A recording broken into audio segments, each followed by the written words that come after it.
Have you ever been to the beautiful Genova Refuge lost in the Argentera Nature Park in Piedmont? It's really a nice place, but before let me introduce myself.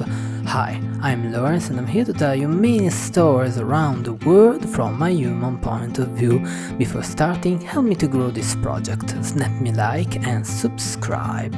Back to us. It was 8 o'clock in the morning at Lago della Rovina di Entracque and I was preparing for a nice nature adventure.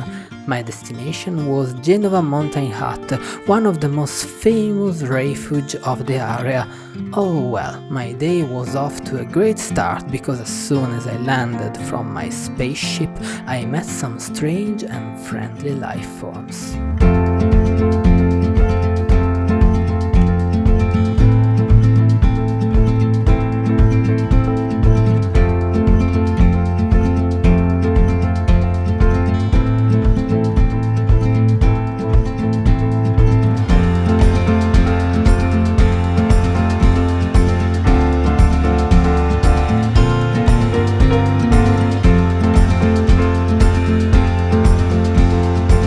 Having already met Shami and Ibex that morning, I had already been lucky, although I must say that in this case the location is particularly golden. It seems in fact that these animals, thanks to the presence of the Maritime Alps nature park, are quite trustworthy and occasionally have the habit of venturing out to the picnic areas. Especially in the early morning hours or late in the evening when there is a little less human presence. To reach the refuge there are two different paths, one particularly fun but also hard and one calm and soft. I was really lazy that morning, so I get the longer one with the chance to walk slowly, step by step, enjoying the view.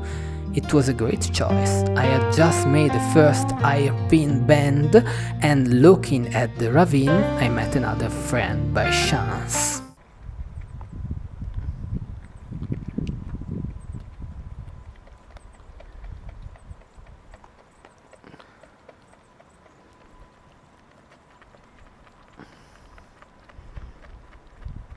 The road continues to zigzag, and apart from a few slightly exposed points due to a few landslides that occurred in the past, it's a path that can be walked easily.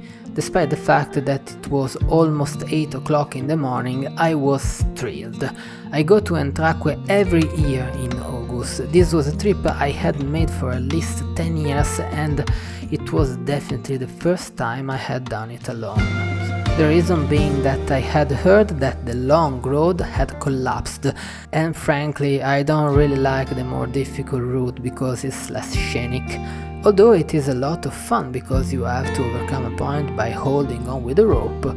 Speaking of the view, the colors of summer shone brightly in the morning sunlight.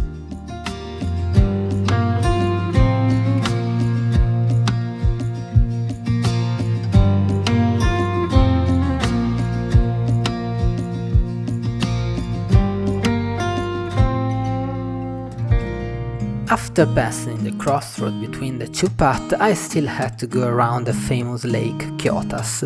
It was created in the 70s by the construction of the Kyotas Dam, used for hydroelectric power generation. This dam is very big, but at the time there was a great drought and there was much less water than I expected. The lake where it receded created strange shapes on the sand. I walked and imagined what it was supposed to be, but time was running out and after a while I reached these beautiful waterfalls and then finally reached the hut. The Genova Refuge was built in 1981 to replace the previous one that was submerged by the construction of the Kyotas Dam. It is famous for its tasty polenta with many different toppings, but as always I ate my usual tasteless stuff.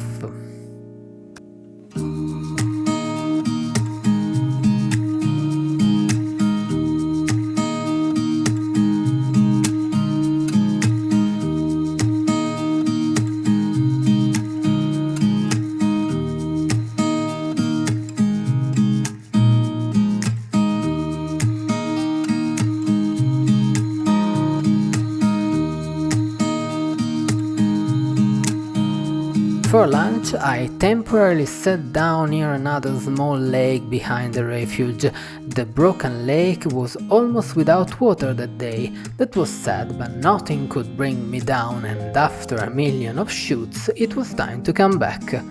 Walking back, really satisfied, I thought about all the strange animals I had encountered that day, and so suddenly I was hit by a light of realization.